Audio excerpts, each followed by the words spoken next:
खुलुमबाय फुंबिलिनि गोजोन हामलायनाय जासिबाय बाक्सा गेलपेजारनिफ्राय फोसावजानाय बड'लेण्ड खौराङाव नोंथांखौ बरायबाय। दिनैनि रादाबखौ फरायदों आं रामेन बर'। दिनैनि गाहाय रादाबफोराव दङ बाक्सा सुबनखातायाव 67थि मागो मेला आरो 9थि भारत भुटान बिसुखे मेला 2019आ मैयानिफ्राय जागायबाय। भारत हादरनि भोपालाव जानाय मिस लिन' पेर'ज 2019 नि भट होनाया जागायबाय। नलबारि बनभाग सलमारियाव सानदरनि हाबाफारिजों खिलगखानि थानखबा महोत्सबा 15 जानुवारिनिफ्राय जागायबाय। बिश्वनाथ जिल्लानि कैलाजुलियाव गोदानै UN एकाडेमि फरायसालि गायसनदों। अदालगुरि जिल्लानि ननायखास गामिनि लामा आरो मोब्लिबनि अबस्थाया दाबो गोग्लैसोनाय। अदालगुरियावबो the constitution schedule tribes order amendment bill 2019 सावनाय हाबाफारिखौ मावफुंनाय जायो। बिजनी माखनागुरियाव बर'नि नेमखान्थि बादियै भेलागुर सावनाय जानानै थाङो। नोंथाङा नायगासिनो दङ बड'लेण्ड खौरां। दानिया फैदो आबुं रादाबाव। बाक्सा सुबनखातायाव 67थि मागो मेला आरो 9थि भारत भुटान बिसुखे मेला 2019आ मैयानिफ्राय जागायबाय। 17 जानुवारिनिफ्राय 24 जानुवारिसिम 8 साननि बे गाबगोनां मेलाखौ खुंनाय जागोन सुबनखाता मागो मेला फोथाराव। मैयानि गिबि हाबाफारि बायदियै भारत आरो भुटान मोन्नैबो हादोरनि फिरफिलाखौ बिरहोनाय जायो। फिरफिला बिरहोयो बाक्सानि डिपुटि कमिशनार सन्जीव कुमार गगৈ आरो पूब भुटाननि डिपुटि कमिशनार बिथांमोना। गाहाय सायनासालिखौ बेखेवो गरखा रेजिमेन्टनि कमान्डेन्ट अफिसार करणेल ताजे शुक्ला बिथाङा।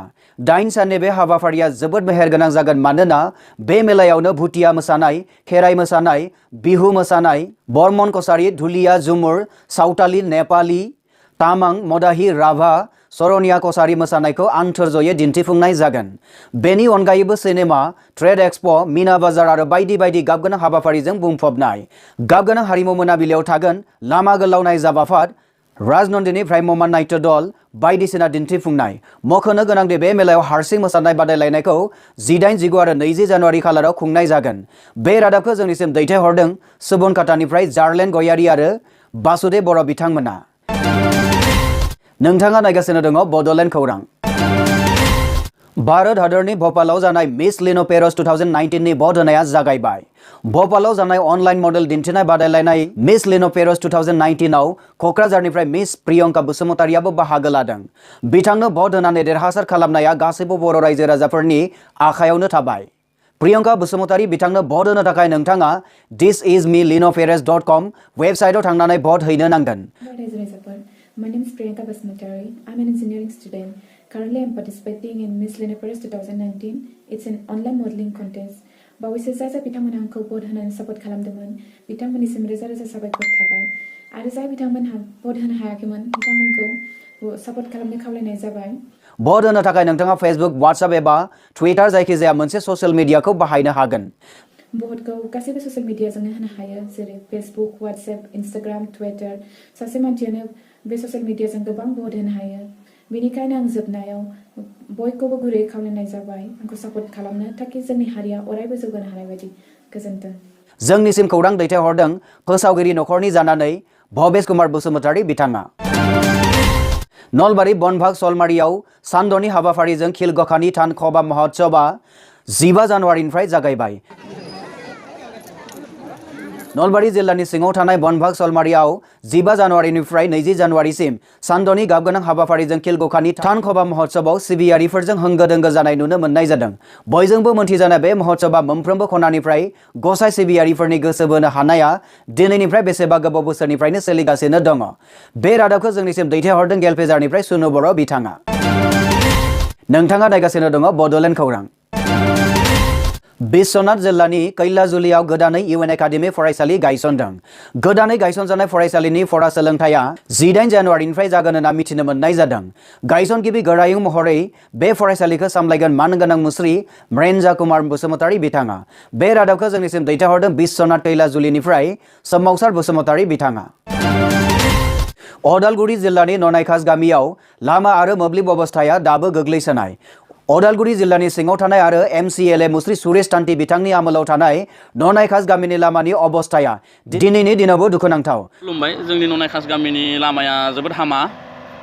दैज्लाङाव बहुत उसुबिदा जायो। हल मान्थ एभ्रि मान्थ माने जोबोद उसुबिदा जायो जोंनि ननायखास गामिनि मानसिफोरा। भारत हादरनि जेरावबो MGNरेगा बायदि सोरखारि मावथांखिनि खामानि सोलिसेयावबो ननायखा जानाय गामिनि लामानि हालोदा गामिनि लोगोसे ओनसोलनि थांलाय फैलाय हान्थिनायाव जोबोद हेंथा खोख्लैदों। साइकेल गंसे मोजां सलायलांनो हाया, बाइक गंसे मोजां सलायलांनो हाया आरो थेला गंसेथ' हाबजाखाया, कारफोरखौथ' बादानो दोन। सासे जुदि मानसि लोमजायो, बेमारि जायो बा प्रेगनेन्सि सोरबा केस थायोबा जोबोद खस्थ'। दैज्लांनि समाव अखा बांखानि समाव दै लोमबोला बे लामाया दैनि सिङाव थांनानै लामाजों थांलाय फैलाय खालामनो हाया जायो।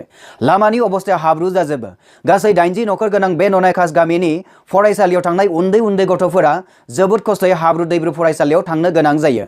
जोंनि सरकारखौ एसे जोंनि गामिनि बोराय बुरै आबै आबौमोनखौ बा उन्दै उन्दै देरफुहांनाय गथ'फोरखौ स्कुल कलेजाव थांनो उसुबिदा खोख्लैया लाखिनो जोंनि गामिनि लामा आरो जोंनो एसे मेगन फुवारना नायहरनानै जोंनो जुदि लाइटनि बेबस्थाखौ खालामना होयो बा ट्रेन्सफार्मार गंसे हरो आरो जोंनि लामाखौ बान्दो गंसे होनानै फाहामनानै होयो, अब्ला आं सोरखारखौ जोबोद थेंक इउ होगौमोन। ननायखास LP स्कुल आरो ननायखास ME स्कुल बे गंनै फरायसालिफोरा बे गाज्रि हालोदाव थानाय लामाजोंनो फोनांजाबनाय। दुखुनांथाव खोथाया बेनोदि ननायखास गामिया बामोनजुलि VCDCनि सिङाव गोग्लैयो आरो बामोनजुलि VCDCनि चेयारमेन रनजित डेकाया बे गामिनि मुङाव MGNरेगानि जोहै लामानि खामानिखौ मावना होयिया जोबोद दुखुनांथाव बाथ्रा। बेनि अनगायैबो ननायखास गामिया दिनैसिमबो मोब्लिबनि सोरां नुफेराखै। गोदाय 1996-1998 फोराव मोजांमोन जोंनि गामिनि लामा आरो अब्ला बे समाव कारेन्टबो दङमोन। कारेन्टआ 2013-14 लागि दङमोन, बाट बे 2014निफ्राय आरो मोजां बेलेग गैयि जायगायाव होबाय थादों, खिन्थु जोंनि थानाय जायगानिफ्राय माने खुन्थाफोर बायलांजोब्बाय लामानि थाखाय, कारेन्ट तारफोरा गोलैलांबाय थादों आरो ट्रेन्सफार्मारखौ लांफैबाय अफिसनिफ्राय। बेफोरनि थाखाय जोंनि ननायखास गामिया बुहुत समस्यायाव गोलैना दङ। डिमाकुसि इलेक्ट्रिसिटि बर्डनि सिङाव थानाय ननायखास गामियाव मोब्लिबनि खुन्थाफोरखौ तारजों फोनांजाबनाय जादोंमोनब्लाबो ट्रेन्सफार्मार गैयिनि थाखाय बे गामिया दाबो खोमसिनि लामायावनो दङ। भारत सरकारनि प्रधान मन्त्री सहज बिजली हर घर योजना सौभाग्य आसनिनि जोहै दिनै भारतनि गासै गामिखौनो मोब्लिबजों सोंखरनाय जादोंब्लाबो बे गामियाव दासिमबो ट्रेन्सफार्मार गंसे होनो हायिया ओनसोलनि बयखौबो सोमोनांहोदों। बड'लेण्ड खौरांनि लामाजों आं एसे फोरमायहरबाय जोंनि गामिनि लामा आरो लाइटनि बाथ्राफोरखौ। Thank you. बे रादाबखौ जोंनिसिम दैथायहरदों उदालगुरि ननायखासनिफ्राय कृष्ण बर' बिथाङा। बाक्सा जिल्लायाव the constitution schedule tribes order amendment bill 2019 खौ सावनायनि हाबाफारिया बाक्सा जिल्ला एबसुनि दैदेननायाव जानानै थाङो।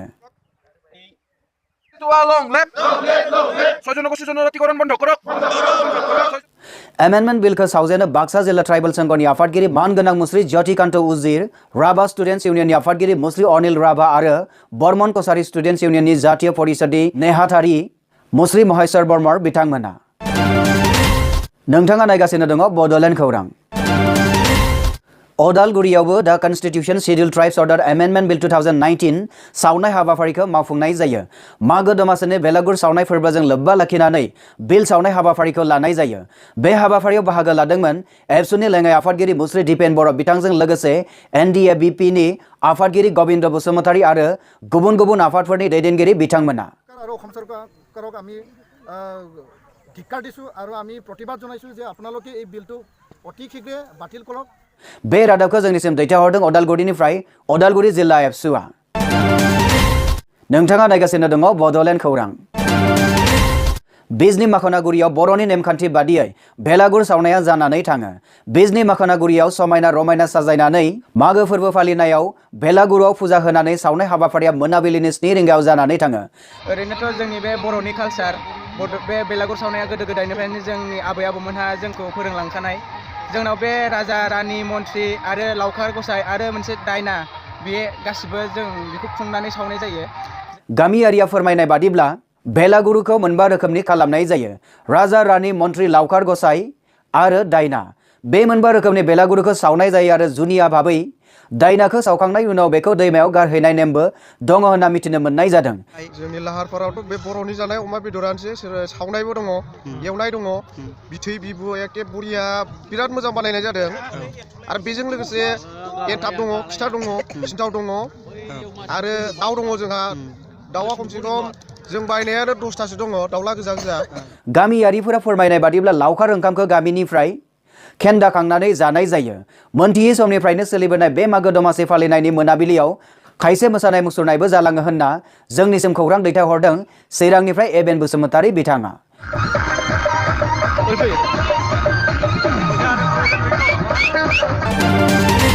नोंथाङा नायगासिनो दङ बड'लेण्ड खौरां। बेजों लोगोसे दिनैनि रादाबाबो एसेनोसै गोजोन्थों।